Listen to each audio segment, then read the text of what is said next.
چیز بیٹا، آپ کے اساتذہ یہ آپ کے روحانی ماں باپ ہیں، ان کا ادب ہر صورت میں بجا لایا جائے۔ کبھی زندگی میں ایسا نہ ہو کہ ہم اپنے لہجے کی تلخی جس شخص سے ہم نے اکتساب فیض کرنا ہے اس کے سامنے پیش کریں۔ یہ یاد رکھیے گا، میرے استاد مکرم فرمایا کرتے تھے، جو شخص استاد کی کڑوی بات کو قبول نہیں کر سکتا، فرمایا کہ وہ منزل میں کامیابی حاصل نہیں کر پائے گا۔ بعض اوقات سخت لہجے میں بھی بات ہو رہی ہوتی ہے اور استاد کی اس تلخی کے اندر بھی ایک محبت بھرا انداز ہوتا ہے۔ آپ تاریخ عالم کی جو ہے وہ داستانیں اٹھائیں، جس شخص کو بھی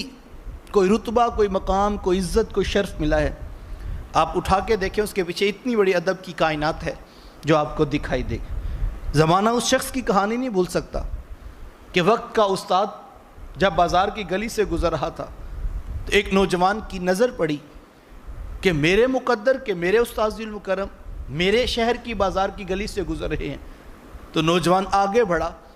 اور اس نے مصافحہ کیا، دست بوسی کی اور آنکھیں جھکا کر اپنے استاد کے ساتھ چلنے لگا۔ شوق فراواں تھا، محبت کے جذبات تھے۔ خوشی خوشی جب ان کے ساتھ چل رہا تھا،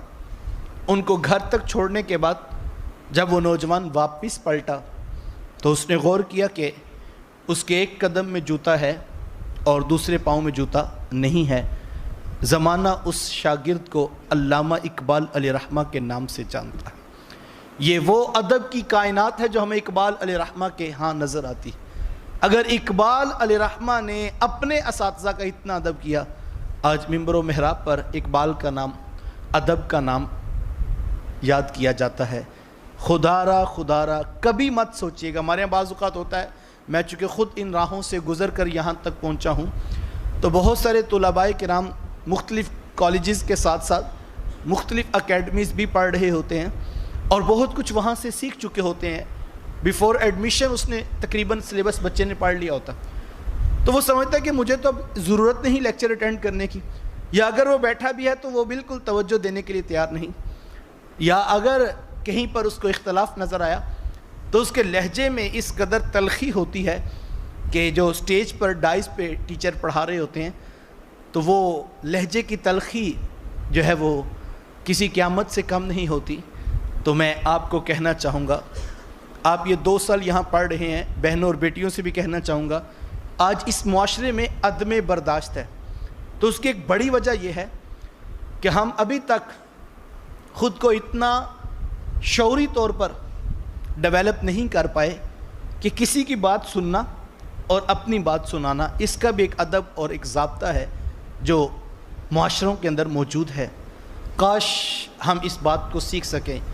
میں کہنا چاہوں گا، آپ ایف ایس سی کریں، آئی کام کریں یا آئی سی ایس کریں، لیکن 2 سال جو آپ کو یہاں میسر ہیں، آپ اگر ایک چیز بھی سیکھ چکے تو میرے نزدیک وہ آپ کے 900,000 نمبروں سے بڑی چیز ہے کہ وہاں پر بیٹھ کر یہاں پر کھڑے شخص کے ساتھ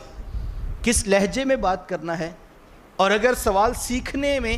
کسی جگہ پر اختلاف رائے ہے تو آپ نے بات اپنی کیسے پیش کرنا ہے اور اس کے اوپر کاؤنٹر کوسچن کیسے اٹھانا ہے۔ اگر آپ نے بیٹا یہ 2 سال میں سیکھ لیا تو میں سمجھتا ہوں یہ آپ کے ایف ایس سی کے 1000 نمبروں سے بھاری چیز ہے